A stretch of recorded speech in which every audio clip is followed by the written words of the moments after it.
There we go. Good morning, good afternoon, good evening, wherever you may be hailing from. I'm Eric, the IT Guy Hendricks, and this is Red Hat Enterprise Linux Presents episode number 68. We are chugging right along. And of course, joining me is my favoriteest co-host, Mr. Brian Smith. Hey Eric, how you doing today? Well, other than all the buttons I clicked, not doing the button click thing, doing great. Really excited for our episode today with a couple of very special guests. One of which is our boss. So, let's shh. We have to be on good behavior. I'm told. So, but today's topic is something I'm very, very passionate about. It's something that is core to our culture and to a lot of us here at Red Hat. I know that what we're talking about today, RHEL in development, we're talking about how the sausage is made, but not just RHEL. You can't have RHEL without Fedora. You can't have RHEL without CentOS Stream. So we're going to get into that today and really have a deep conversation about what is Red Hat Enterprise Linux, how is our Upstream First policy, ethos, whatever you want to call it, how does that actually work? Apparently Slack wants me to re-authenticate, so it's all kinds of craziness today. So before anything else breaks, why don't we bring in our guests and we'll get to know them. If the button clicky thing works. There we go. Oh, hey. Mike and Gunnar, welcome back. You all have been guests on the show before, but for those of you that haven't met Mike or Gunnar, how about Mike, you go first and tell us who you are, what you do here at Red Hat, and just because we like to humanize the brand here at RHEL Presents, tell us something fun you like to do. Okay. Well, my name is Mike McGrath. I'm the Vice President of Core Platforms here at Red Hat, which includes products and community projects like RHEL, CentOS Stream, and Fedora, among other things. And I'm an avid rock climber. In the plains of Illinois, that's difficult, so I do a lot of gym climbing for the most part, especially in the winter around here. But if you ever see me at a conference and you know of a gym nearby that climbs, sign me up. I'm going. I love to climb. Very cool. And Gunnar? Hey there, Gunnar Hellickson, Vice President, General Manager for Red Hat Enterprise Linux. More importantly, your boss. And this is not a joke, actually. Bonuses are due in tomorrow, so I'm paying close attention to both of you. So I've been with Red Hat the 17, almost 18 years now. I was in the public sector, working with our government customers. And then I guess about 7 years ago, came over to the product side. Things I enjoy doing for fun are two things. One is running, which I have not done enough of recently, but I do enjoy running on a regular basis. And then second is playing Dungeons and Dragons with my son. I just introduced him. He's 9, and I just introduced him to D&D, and it is a total delight. It is so much fun. Now, as much as I would like to unpack that further, because I'm an avid D&D player and have long since thought that this channel needs an online watch RHEL engineers play D&D live stream. So, maybe we'll circle back to that in post credits. Oh, goodness. I could derail our conversation so easily, but we actually just celebrated a big milestone yesterday. So Red Hat Enterprise Linux is synonymous with the Halloween release. So Gunnar, would you like to kick us off and tell us what the Halloween release is? Yeah, so it was, it was, what was it? It was 30 years. Is that right? 94. So it was 1994 was the first release of Red Hat Linux. This is back even before we had hats and before we had T-shirts, before we had DVDs, before we had most of the S&P 500 as our customers. We released the first edition of Red Hat Linux, and so every year at Red Hat, Halloween is kind of a very special holiday for us. Because that was the Halloween release. And because that kind of set the cadence for the product even today, Halloween is about the time when we always release a Red Hat Enterprise Linux. And so, there's costumes and it's a festive occasion. It's great. Gunnar, 1994 was when Justin Bieber was born. Go. Go back to Wikipedia and pick a different one. Oh my gosh. So Mike, can you talk to us a little bit about the upstream first policy we have here at Red Hat? Like what does that mean? Why is that important? And how does that fit into the RHEL development story? Yeah, Upstream First is an internal policy that we have at Red Hat to make sure that we are pulling in code from upstream as opposed to forking, which we consider bad behavior, but sometimes has to happen. And as opposed to just like going it our own. One thing that we found working in open source and with standards in particular is that when you go your own way, you're not really abiding by a standard. It doesn't tend to go very well. So for each of our engineers, as we write code, we send that code upstream first. And this is a key important part of it is the licenses that we have and abide by actually don't require that. Most of them just, here's a patch, take it or leave it. But we actually go the extra mile to make sure that we can incorporate that work into upstream. This is immensely difficult in the Linux kernel, for example, where sometimes it can take months or even years to get patch sets merged. There's occasionally exceptions to that, like what we did with Realtime, that I feel was like a decade-long endeavor, but the code was all in a branch where it should be as we were working as we continue to work to get all that code merged. But yeah, the key thing for us is internal policy. And if upstream doesn't want it, sometimes we maintain things for a very long time. Sometimes upstream has moved on and they don't want us maintaining some of their older branches, but we at least offer it and we offer to integrate it before we ship it. And that's what we do with Upstream First. That's awesome. So Gunnar, you mentioned Red Hat Linux. Now most of us that have been systems administrators in the last decade or so are very familiar with Red Hat Enterprise Linux. So tell us a little bit about the origin of Red Hat Linux into RHEL. Yeah. So Red Hat Linux was Red Hat Linux was mostly targeted toward the hobbyist market, and then Bob Young partnered with Ewing, the founder of Red Hat Linux, and the two of them conspired to basically make Red Hat Linux like a broadly available thing. And so now suddenly Red Hat Linux was available in the back. I think the first time I got it was in the back of a super thick book on Linux with there was a sleeve in there and there was like a CD. It was a CD, not a DVD. It was a CD that was slipped in the back of it, right? Or you could go to Best Buy and for like $30 you could buy a red box and inside was the latest Red Hat Linux. And so there were a couple of interesting things about that era. First is that we were releasing a new version every 6 months, which was about what you needed in order to kind of have some stability, but also kind of keep pace with everything that was going on in the upstream. Because remember, in the 90s, everything was kind of, and even in the early 2000s, everything kind of like was wild and woolly.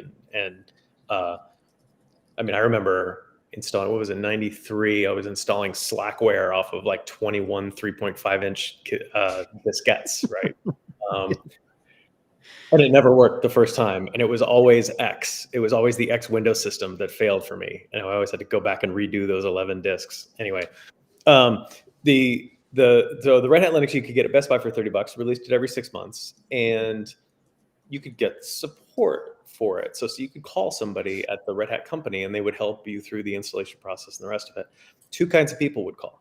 Kinds of people like me who were trying to install it on their dinky 386 laptop, and enormous banks which running Oracle databases, right? Two wildly different kinds of customers. And inside Red Hat, you could kind of feel the tension between these things, right? Because if you're a big bank running a big database on top of something, you don't even really want something moving every 6 months. You certainly don't want to be updating your kernel every 6 months. So you wanted everything to be safe and stable, and you want CVEs fixed and stuff like that. On the other hand, if you're running it on your laptop, or you're in a basement, you're doing something maybe you're using it as a basis for your own open source development, you want things moving relatively quickly so you can keep pace with what everyone else is doing. And so eventually these two opposing forces became irreconcilable. And so we made this split into Fedora, which kind of carries on the Red Hat Linux heritage of releasing every 6 months, being kind of a regular checkpoint of all of the fun stuff that's happening upstream. And then Red Hat Enterprise Linux, which released on Mike, I think it's fair to say, mostly consistent, a sometimes consistent schedule. Eventually consistent. An eventually consistent schedule. By eventually, I mean 20 years later, we eventually made it consistent. And every time we released, we promised to support it for 10 years, which is exactly what folks like big banks want or government customers want and stuff like that, right? So crucially, we didn't make these two separate things. We made them connected. We made Fedora the upstream for Red Hat Enterprise Linux. So Fedora became basically our laboratory, like where we would try new stuff out and see how the community liked it. And hey, does this work? Or hey, who likes XFS? Let's go try XFS for a while. And then we would let that cook up in the upstream and then in Fedora for a while. And then when we thought the time was right, we would pull that into the next release of Red Hat Enterprise Linux. And man, that model worked for how long, Mike? 15 years, something like that. Long time, yeah. So this upstream policy that Mike is talking about, this is really important. It's not that you needed to submit your patch or if you're going to go fix Red Hat Enterprise Linux, it is insufficient to fix it in Fedora. You need to go all the way up to the upstream where the origin of the code, and then let it kind of flow down the waterfall from upstream down into Fedora, and then from Fedora into Red Hat Enterprise Linux. That's kind of and that did two things. First, if we're honest, it kind of helps manage Red Hat's risk with this code, right? Because we know that if everybody is using it, then at least like everybody's trying it out, and there's more people that can help us fix a problem if we go run into it. But it also helps our customers and the users of Fedora and Red Hat Enterprise Linux, because it means that if they want to go switch somewhere else, we're not the only source for the source code that they're getting, right? That source code is available to everybody. So even if there's no other vendor or no other distro that could carry it, you know that at least you could go out and get the source code yourself and maybe help fix it yourself.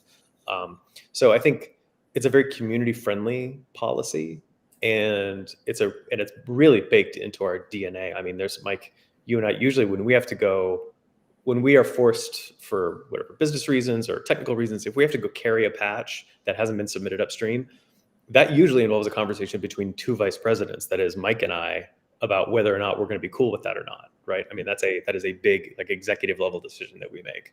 So It's not something that we take lightly at all. I mean, it's that kind of baked into how we build stuff. Yeah. What's the plan? That's what I want to know. Yeah, exactly. Right. And in some cases, like in real time, Mike's plan was wait 10 years until we can get the real-time patches landed in the kernel.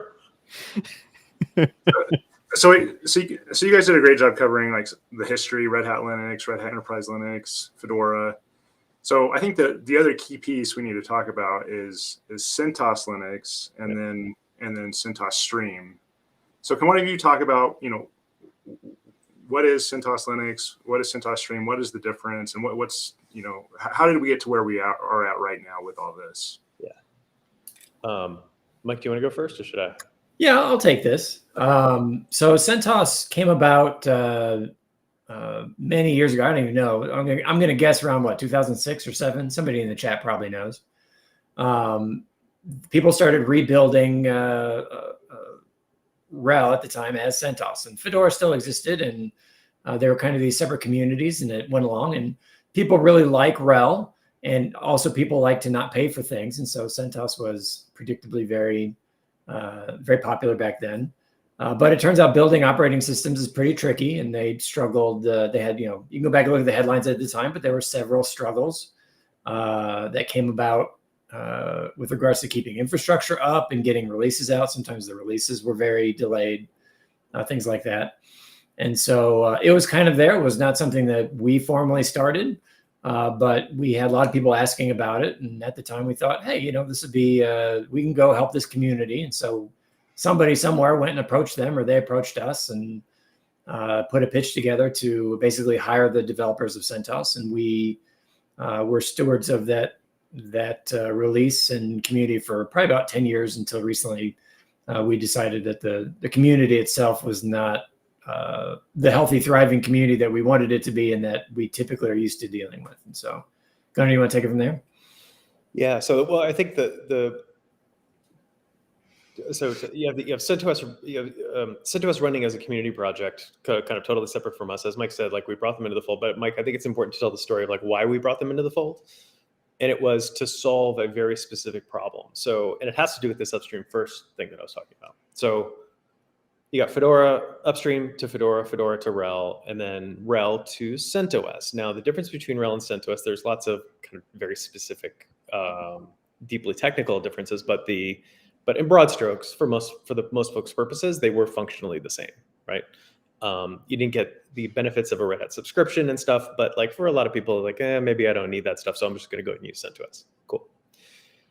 At the same time, we were in the middle of the what I like to call the virtualization wars, about which someday someone will write a book, where like suddenly everybody and their uncle had a hypervisor, and we had VMware fighting.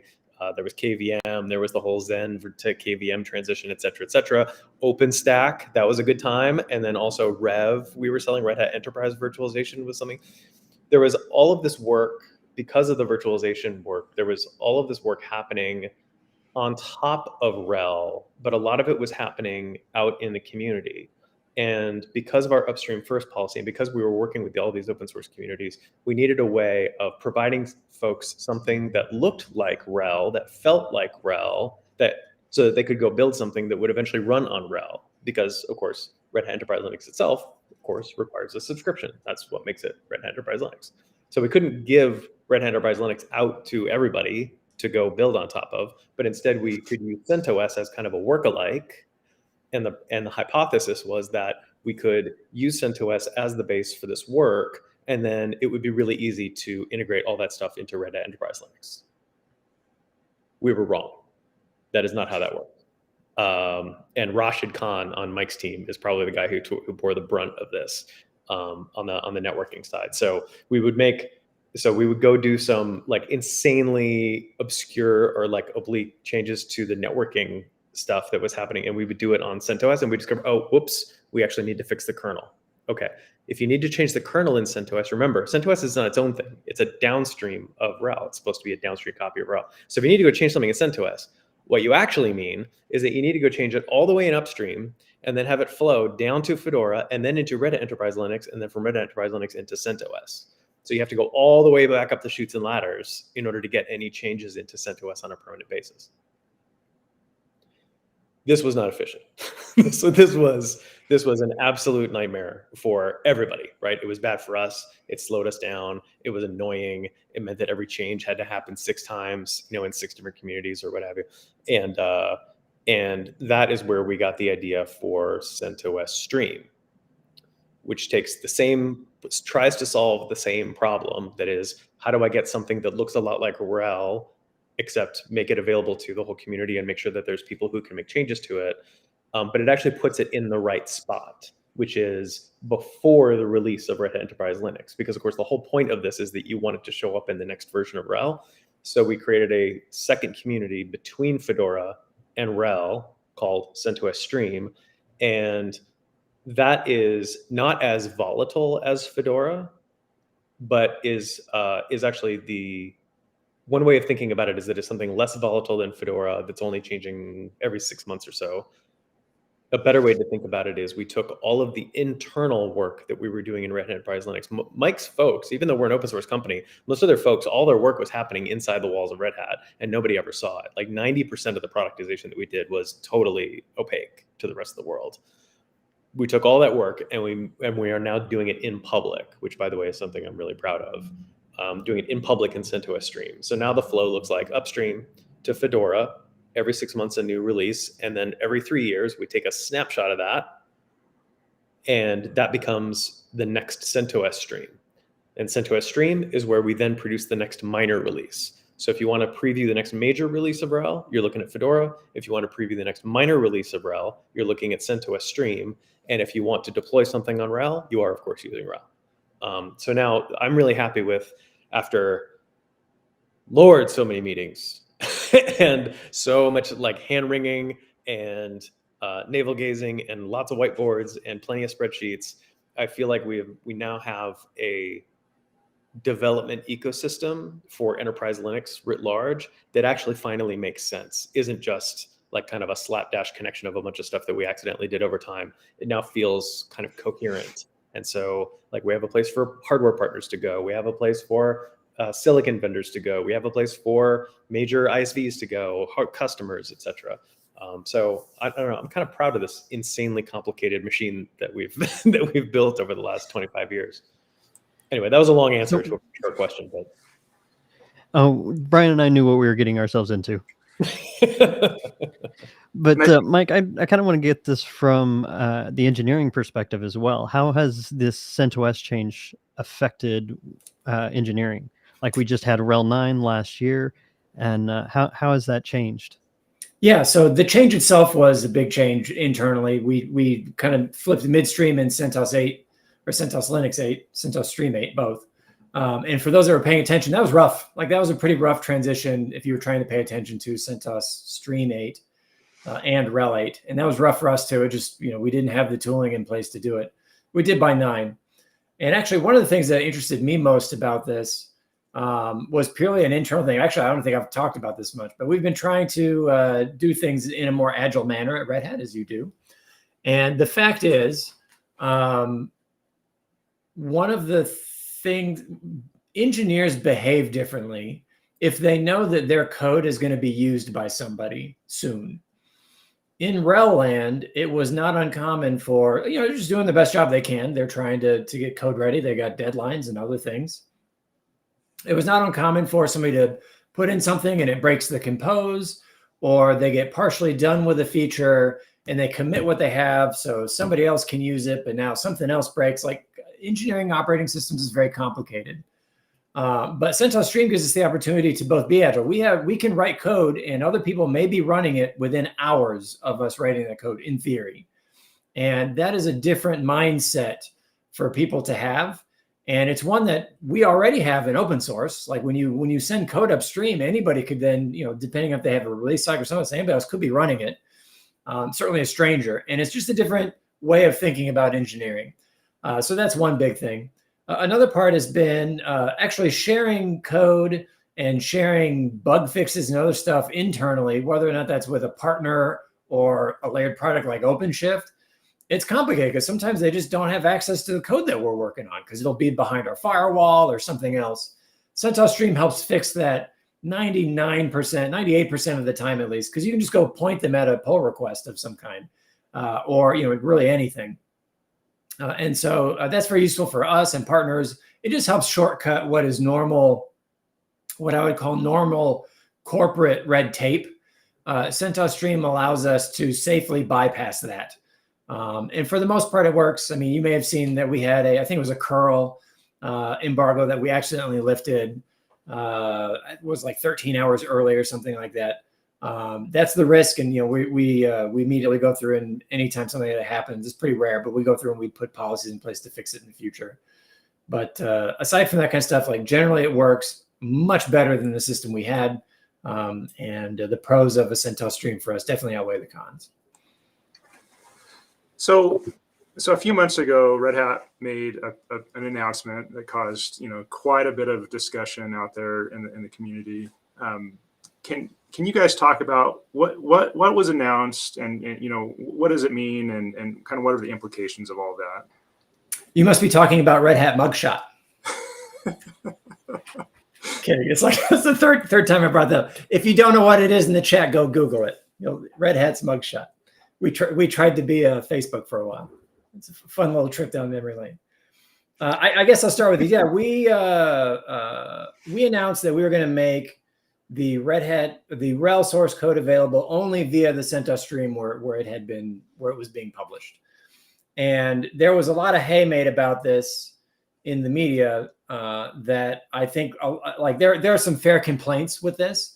I think a lot of people missed what those actual complaints were and instead turned this into a Red Hat killed the rebuilders story of some kind, which was not so much the case. We were actually actively doing work to to send code out to CentOS Stream, to CentOS Linux. So basically, we'd build the RHEL code, we'd ship that just like we normally do. Then we'd also take extra steps to debrand it and send it to git.centos.org as a downstream of us. And this was a tough year for Red Hat. It just was. We had layoffs, and we've been working really hard to, as everybody in industry is, to work through things. And the question came up, why are we doing this extra step? It is not helping us. And on top of that, these rebuilders are actively competing with us, actively siphoning customers away from us in that way. We didn't know why. At that point, nobody knows why. Why were we helping them? And so we decided, well, let's stop helping them. We'll turn that part off. Like, the code's still out there. A lot of noise was made about the GPL. We're still abiding by all of our GPL requirements, and we're going well above and beyond most of the licensing requirements. The code that was available is still available in CentOS Stream. It's harder to pour through. You got to go find it, but there's no features and no bug fixes or security fixes that we're keeping exclusive to Red Hat. There's sometimes a delay, as with critical and important CVEs or embargoes. Like, that kind of stuff goes out to our customers first, but CentOS Stream picks it up whenever as the engineers pull it in. There's not an SLA there or anything like that. And I think that the other big thing was, aside from there was sort of some clickbait kind of fear mongering that was a part of this. I think the other big discussion that we had was a second blog post where I kind of made it known that we no longer think rebuilders are actually helpful to us. We find them generally harmful. And a lot has changed since when we first, sponsored CentOS and tried to bring them in. RHEL itself, RHEL proper, is more freely available than it has ever been. There are many ways to get free RHEL. And I think that this was a shift in the industry that a lot of people who, as I'd said, had been getting a very RHEL-like product or RHEL-like release of some kind and not having to pay any money for it. I think that a lot of them were surprised by this, because I think the commonly accepted position is that these free CentOS Linux users turn into paid RHEL users down the road. And as somebody that looks at this very carefully, that is not we don't think that's the case. We think that the opposite is far more common. And so we're not, we haven't given up our commitment to Upstream. We're not giving up our commitment to open source. But for people that want to actively compete with us, we don't feel the obligation to assist you in doing that. And that, I think, was at the core of this discussion. Gunnar, anything you wanted to add? You did great. No, that was pretty good. You and I have had a lot of practice telling this story. So you did great. I think the only thing I would just reiterate, and we kind of touched on this when we talked about the history of where we came from, is that it's easy to forget exactly how much more open and transparent we are. I told you the story about this 20-year kind of iterative, felt like we keep changing the model and tweaking it, and we're going to continue changing it in the future, right? I can promise you that, because the world changes and things, and the way that developers want to work changes, the way the partners want to work changes. And each time we do that, we make a slight tweak to the development model to kind of make sure that everything is kind of working smoothly. And the trend over that 20 years is for us to become more transparent and more open rather than more closed. And that is so much the case that even when we close this one door, right, that feels really jarring, right? Because people are accustomed to us being more open and more transparent, and especially over time. But sometimes we have to make decisions like that. Okay, well, we're just not going to do that anymore.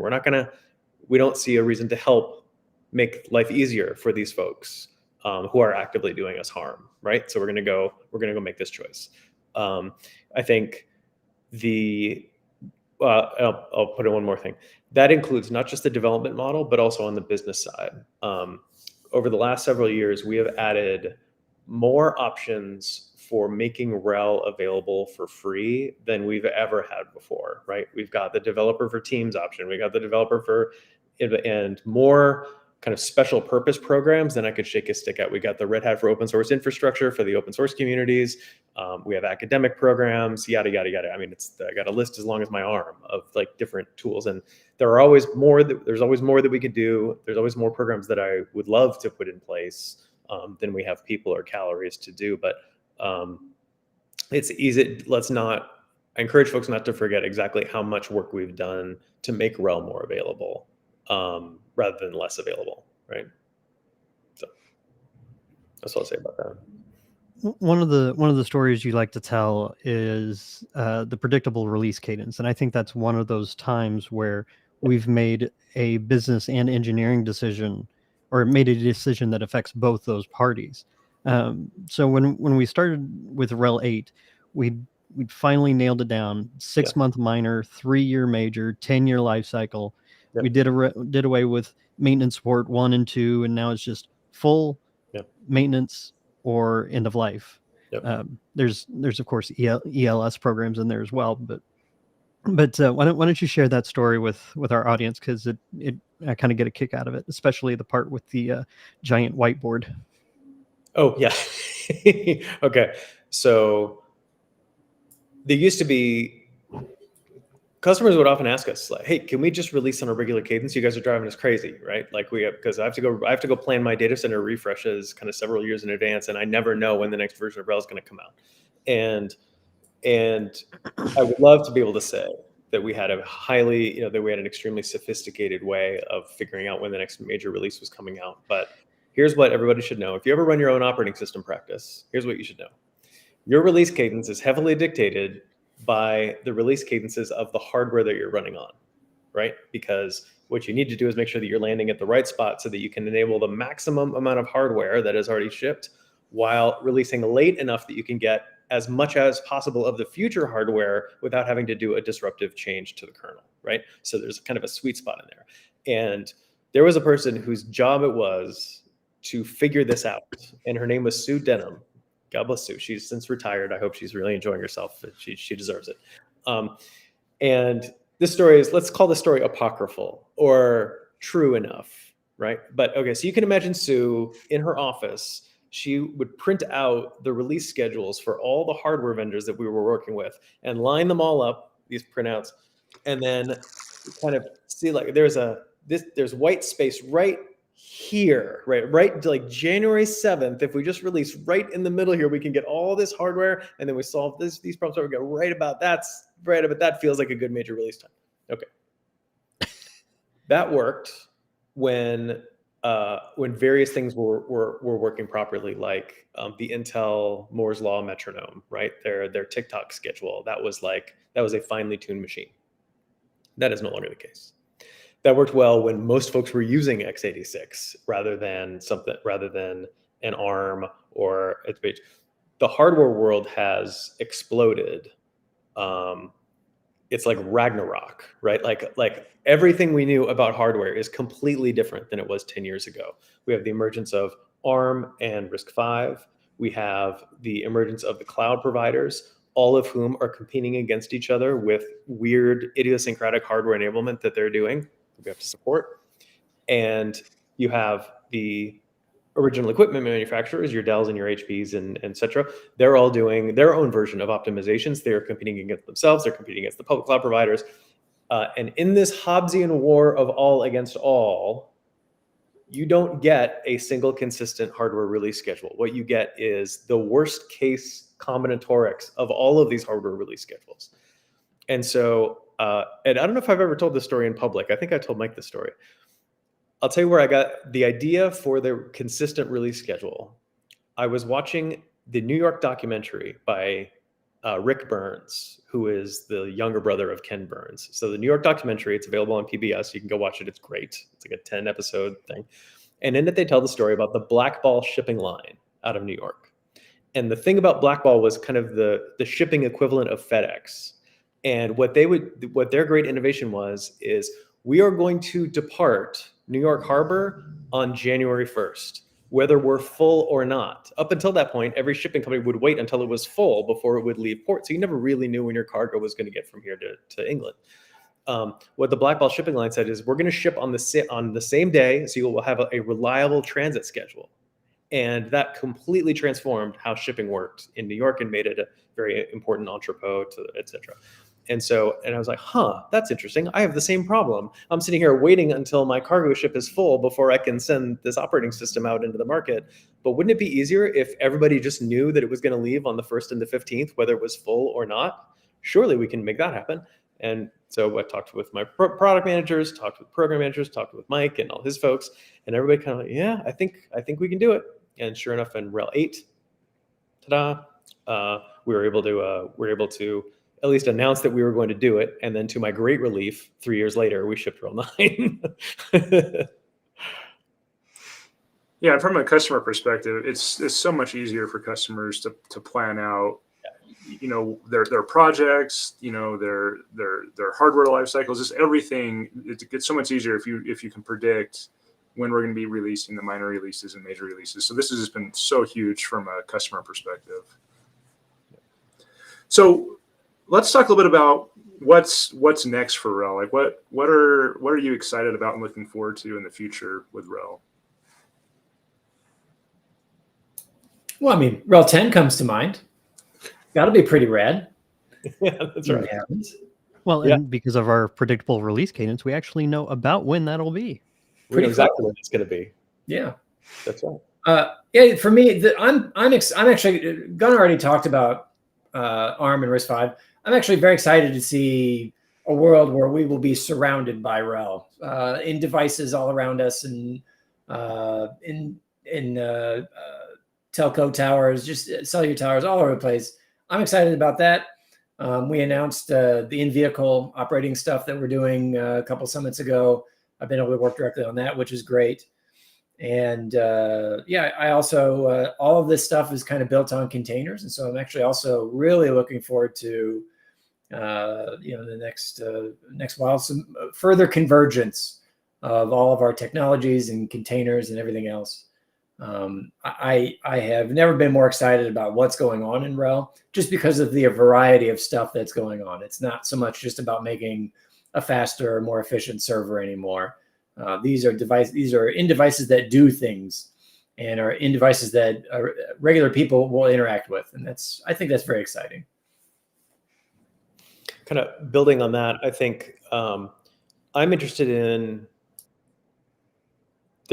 Containers have kind of flattened the problem space for a lot of folks. So you've got OpenShift solving kind of a data center container problem, and then you can see there's kind of a spectrum of as the form factor gets smaller, like as we get out to the device edge, and like what Mike is talking about, like even putting things in vehicles or on telephone poles and things like this. I think I'm really interested to see how close the edge and the AI work are to each other. Like I see edge as being like that's a data collection mechanism, but also you see there's a strong pull to do like inferencing at the edge, because it's much more efficient than like dragging all that data back into a data center and then pushing the result back out. So bringing the logic closer to the decision making, I think is that's really interesting to me. I think a lot of organizations are going to be learning from their edge/AI experience, and they're going to be getting used to stuff like flashing servers, right? Which used to be a thing that people did, and we don't do it anymore. And now suddenly it kind of makes a lot of sense in the edge use cases. Like you actually just want to flash the device. You don't want you can literally not SSH into the thing and run Yelm update. Like that would be terrible, right? And so using tools like RPM-OS tree and other stuff to make it easier to manage large numbers of systems at scale. And I'm already seeing customers interested in taking those same patterns of atomic updates, managing things as fleets rather than snowflakes. And they're looking at say, well, I can manage 10,000 servers, which is basically what they are. I can manage 10,000 servers out in the world. Why can't I use these same tools internally in my data center? And I think that has some really significant consequences for things like where system administration work happens, right? Does it happen on day 2 or day 56? Or does it happen on day -2 and -10, right? So seeing, and that has consequences for the product, right? Like, are we do we continue to invest and make things easier for the after deployment management of something, or do we invest in kind of the build time management of the servers? So I don't know, all these things are swirling around in my head as we hurtle towards the summit in 2025. Yeah, and you mentioned AI. I just want to throw out, we did just announce earlier today the new Red Hat Ansible Lightspeed. So if anyone's familiar, interested in learning more about that, go check out Lightspeed with Ansible. Really, really exciting stuff. One other thing I wanted to touch on, you talked a little bit about OpenShift, and one thing we kind of failed to talk about is CoreOS and how that fits into this picture as well. Would one of you be able to talk about CoreOS and its relationship to RHEL? Yeah, Mike builds it. He should talk about it. Yeah, I've heard of CoreOS. So CoreOS is a container optimized operating system that ships exclusively with OpenShift. I'm not aware of any other way to really get it in a product sense. If for those that haven't tried to look at it, it's like an immutable operating system that we define. And if you want to add anything to it, by God, you got to do it with a container. And that's a very popular method. It allows admins and certainly layered products like OpenShift to make several assumptions about what they put on top of it, because they know what state it's in. It's got updates and rollback. That happens to be an exact kind of feature that you might need, for example, in your automobile or in some edge device, maybe your cell tower or your phone, wherever. And that is an area, I guess, for anybody out there that is a Red Hat customer or thinking about becoming a Red Hat customer. We're continuing to invest heavily in containers, container technology, portability, and just a common experience for any admins and container developers alike. And so if you come and be a Red Hat customer today, you will see the benefits of that over the next several years as we get feedback from you and as we evolve everything from deployment methods to building containers. We fully acknowledge that not everyone builds containers on Linux and on RHEL. And so we've got Podman Desktop that we've been working on, all very exciting. So yeah, that's an area where it's still very hot for us. And if you are using it at all, there's going to be a lot of innovation happening there over the next several years. And my hope is that you will all benefit from it. Yeah, that's right. In fact, Insight's image builder now has the ability to build RPM OS tree based versions of RHEL. So it's definitely a focus area for Red Hat. It's delightful. That's right. Kind of scrolling through the chat a little bit.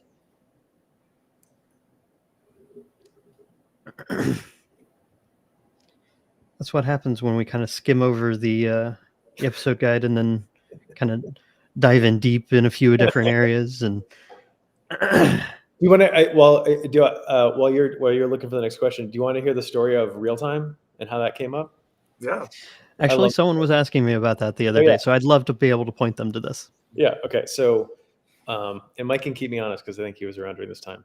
So, the real-time patches for Linux came to me, and by the way, this story has been told and retold so many times. It may or may not even be true at this point. So, but it's kind of like a Paul Bunyan story, but like big, but... yeah, exactly. Yeah, the fish is now this big, right? So the U.S. Navy was building its next generation ship, which was the DDX or the DDG 1000. And when the Navy looks at a new ship, they think about it as like a platform, right? It is it's a weapons platform. It's a platform for this. And it is mostly staffed by 18-year-olds, right? It's 18-year-old enlisted people are the ones there flipping the knobs and turning the dials and making the ship work. And if you're the Navy, you're anticipating getting shot at. And so you're anticipating the ship breaking in half. And so the idea was we're going to build a ship, which is, by the way, basically a floating data center.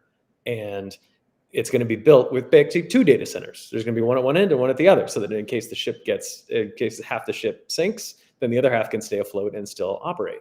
Fair enough.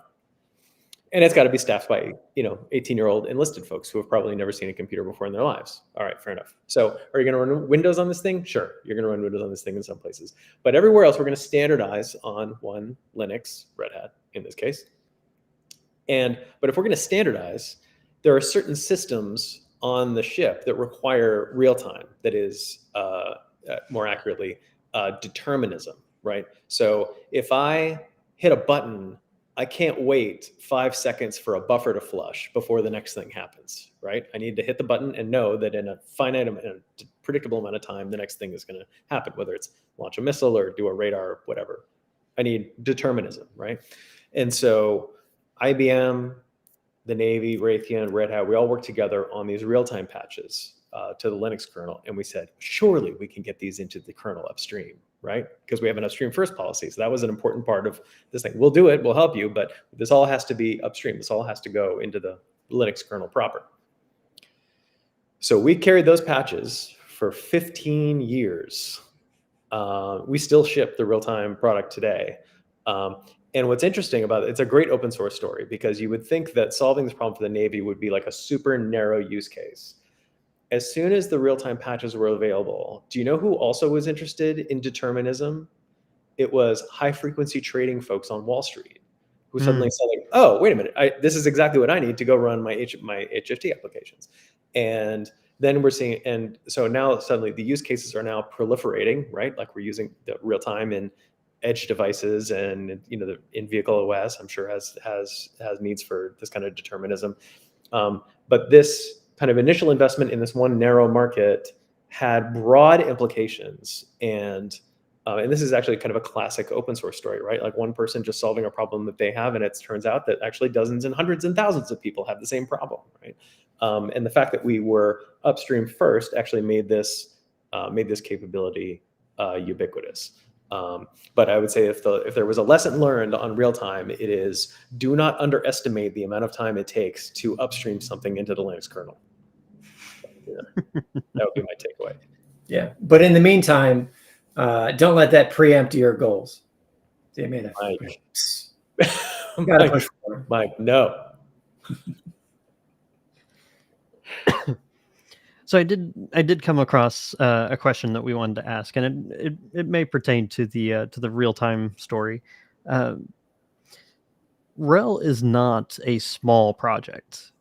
In fact, RHEL 9 has something like 320 packages, somewhere in that range. No, right out of the box. Way more than that. Yeah. Way more than that. Yeah. Was it? It's the number I use. The number I use is I don't even know if it's accurate necessarily, because it's only getting bigger, by the way. But it's 13,000. Yeah, it's roughly 13,000. No, well, for the base OS. Oh, the base OS. Yeah. Just to get to a batch terminal is more like That's right. low 300s, I think. That could be. But yeah, there's. Yeah. In fact, that kind of answers my question of how much does RHEL touch?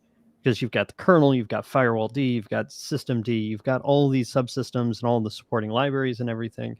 So you would say that RHEL touches at least 13,000 packages. Yeah, that's right. And to give you a sense of the scale of the effort too, I mean, there are hundreds of people working on RHEL. It is not easy. It's not just a matter of like running make 15 times a day, right? It's like it is, because it is the complexity of, remember we talked about major releases and then we have 6-month minor releases.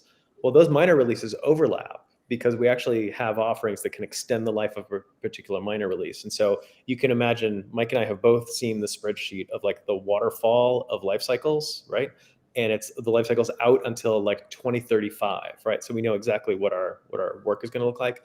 So when we're talking about RHEL, it is not one thing at one moment in time. It's those 13,000 packages. And at any given time, I think, Mike, we're running between, depending on the time of year, it's between 14 and 17 concurrent versions of RHEL are being maintained. Yep. Yeah. Lots of spreadsheets. Yes. Just thinking through 13,000 packages that has to go through our pipelines just to build an ISO. And Gunner's just talking about RHEL too. That excludes Fedora and CentOS Stream releases that we have going on, and CoreOS, which is an analog but still subtly different. Yep.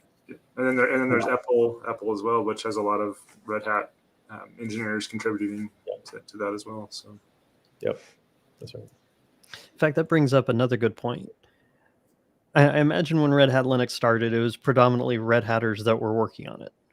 But as things have shifted, as we've found new ways to explore this upstream first mentality, if you could guess at a percentage, how many changes are produced by someone in the community? That could be someone creating a bug report and working with our engineers, or Stream or Fedora. I think it all depends on how you want to measure it. Quite a bit of the lines of code that come in through communities upstream. If you look at package management, we have several.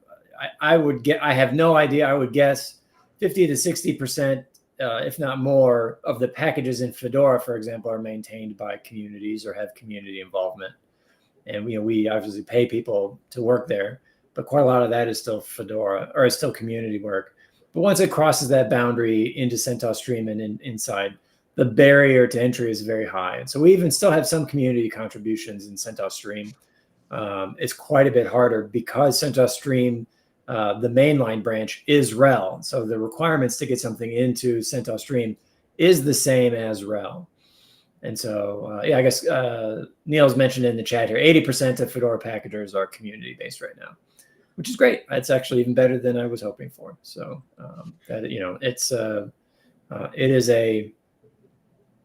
I guess we've got our community product stuff in RHEL on expert mode. Be kind of hard to replicate this out of the box with other products or other open source things. But I think we found a happy ground here where we're working between Fedora, CentOS, and RHEL, and it's going all right. So as we start to wrap up this episode, I want to give each of you a chance to respond. If you're talking to someone who is new to Linux or new to Red Hat and RHEL, what would you say to them? Run. No. Well, run what? Yeah. I guess for me, I would just say go download stuff and start using it. You can download RHEL, you can download CentOS Stream, you can download Fedora. You don't have to pay for any of it if you're just starting out and just looking at it. And then if you want to, just start doing stuff with it at home. Set up a Minecraft server or whatever. Best way to learn, for me at least, is to just get started and do it. Screw it up a few times, and then you're good to go. Yeah, that very much mirrors my experience. My first home lab server was, I think, Fedora Core or something. And one of the first things I ran was Minecraft. Second was Nextcloud. But I have a Minecraft server running on my NAS because that's kind of been my hello world. Any new project, whether it was going from running the Java on like a screen terminal to running like a packaged application, and then eventually moving into containers, and now it just runs as an appliance on my NAS server. But I've kept my Minecraft server around just because of that. Yeah. Gunnar, how about you? I don't think that there are lots of places to jump in, right? Like we're talking about, there's places to jump in Fedora and CentOS Stream and even RHEL, right? I mean, get a developer for individuals subscription and run 16 servers in production if you want. Like so you don't want for software. I think Mike is right. Just start trying to solve a problem. Like go stand up a WordPress server or stand up a Minecraft server. I mean, I think that's right. My own experience is that it doesn't really matter what technology you start tinkering with, as long as you're approaching it with a curious mind. And probably the most valuable thing. So back when I started in the dark ages on my Apple IIe, right? Like, how did I learn? I learned because I really wanted to cheat at games. And so somebody taught me how to use a hex editor, right? And I could go into the thing and like, I don't know, am I too old? Everybody remember this? So you could go in the hex editor and you could like fiddle with these specific bits, and you could make your character blue, or you could give yourself 1,000 gold pieces or whatever, right? And that was like, that gave me my first insight into, there's an entire world behind this thing, right? And it just made me curious about, what if I changed some of these other bits? Then what would happen? It turns out that breaks the game. It doesn't give you extra coins. It just breaks the game. But I learned to operate in a totally consequence-free environment because I gave myself permission just to break stuff, right? Yeah. And I think a lot of people are hesitant to approach Linux in general because they feel like they're going to break something, or they're going to cause some kind of national security incident if they do it wrong. And that is almost never the case. And I think yeah, overcoming that fear and approaching Linux and the vast Linux community and all the constituent communities inside without fear and with curiosity, I think is probably the most important thing. It doesn't really matter which tool you pick up first. Yeah. And if somebody wants an actual task, if you want sort of an advanced level task, if you happen to have 2 machines, I know not everybody does. Maybe you could do this with I've only tried it with physical machines. Take one of those machines and take all the drives out of it, and then try to get it to net boot. That's a fun project. You'll learn so much trying to do that about Linux and internals and everything else. That would be a good, fun little starter, I think, for people. So there you go. That's what I would suggest. Yeah. And we did have one question here in the chat about courses and qualifications that we would recommend. From my perspective, obviously Red Hat has an incredible training program and just top-notch hands-on training, and the certifications are all hands-on. Also, we have the learning subscription, which is an incredible value if you want to go through a lot of courses. But with all that said, if you're looking for a free option, I'd also recommend check out lab.redhat.com, where Eric and the rest of our marketing team have put together. Was it like 40 something labs now, Eric? Where Something like that, yeah. They're totally free. They're hands-on, where you're on a real environment and you're learning, different RHEL technologies. So definitely, check that out if you want a free option for learning new things about RHEL. Yeah. And then there's, what is it? Class 204, I think it is. But there's an actual introduction to Linux course that Red Hat Learning offers for free. And covers a lot of the basics. I'll throw the link in the show notes. I blanked, but we actually had an episode not too long ago, just a couple months ago, where we talked about Linux certifications, exam prep, all that kind of thing. Which I'm excited to say that on this side of that comment, I actually have been working on my RHCE. So, well, good luck. RHCE is great. Well, it's going to lead to a retest, but. Yeah, I had got my results back Monday evening. It was not pretty. So one good thing, though, for everyone watching, they do have the free exam retake now. So yes, you pay for an exam, you get a free retake. So that's good. Which I will definitely be doing when we're out of release season. I was admittedly a little distracted during class, so I will take it again after release season has slowed down, right before shutdown. I gotta say that's something that I've always been really proud of. Is our certification exams are absolutely terrifying. They're great, right? Because like when you get it, you are so proud of yourself for getting it. I think I actually also, Eric, now that I'm remembering, I think I also had to retake. I've had the privilege of not having to certify myself in quite some time, but but the last time I did, it was and it was at the time I think they were all in person, and it was like, here's a box, it doesn't boot, fix it. And then you'd be like, oh my God, and you had to go do it all yourself. And that was you. As soon as you were done with that exam, you were definitely confident walking into any given scenario, right? Yes. Which is exactly what you want from a certification. It was good. Yeah, great training.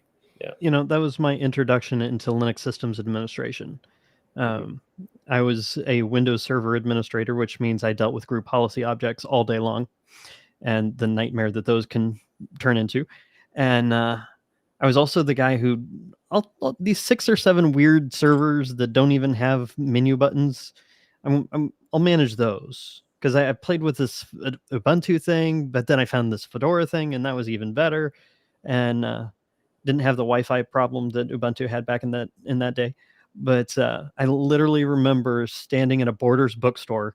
How many people remember when bookstores were actually walls and lights and shelves of books? I miss those, but I was literally standing in the Borders bookstore, and I had an RHC CSA study exam or exam study book in one hand, and in the other I had like basic Windows Server administration, whatever their like entry level Windows administration exam was.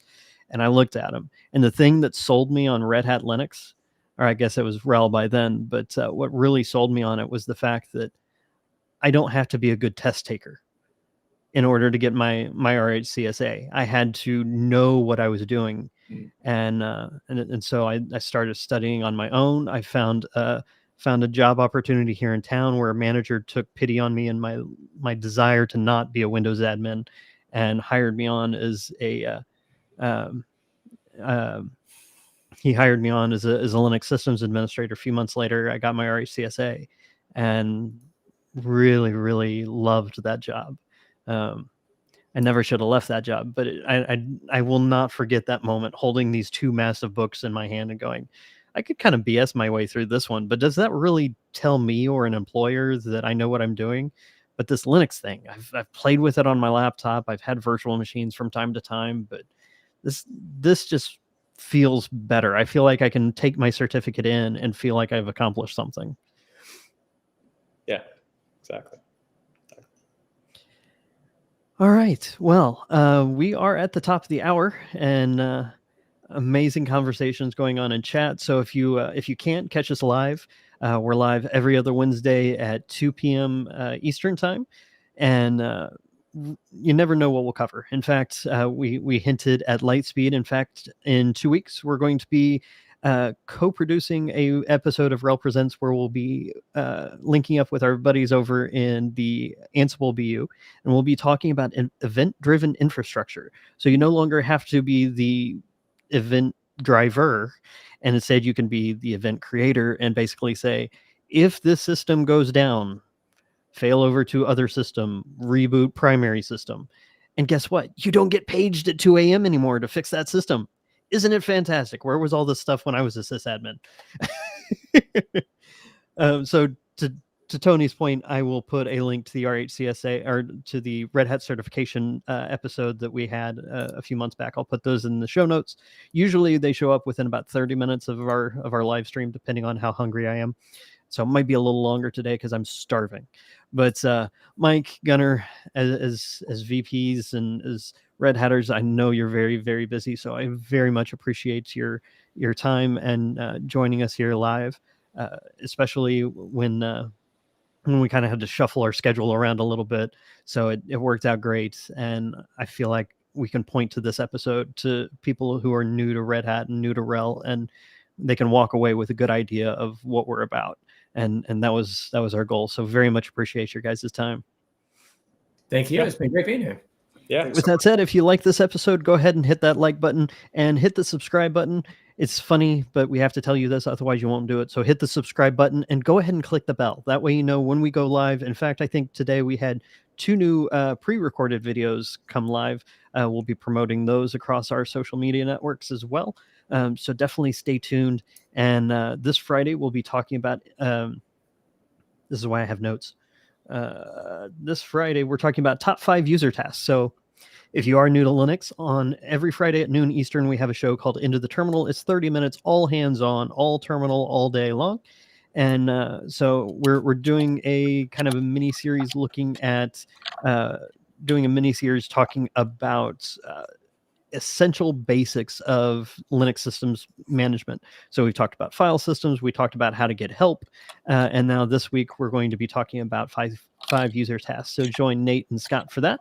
I think that's all that there is to mention, but stay tuned to the channel because here in a couple weeks we've got a big product update coming out, and I cannot wait to share that with you. So join me for that. Other than that, on behalf of Gunnar and Mike and Brian and the entire Red Hat Enterprise Linux team, thank you so much for joining us live or after the fact. Leave your comments below. Really appreciate your feedback. And until then, we will see you in 2 weeks. Bye, all.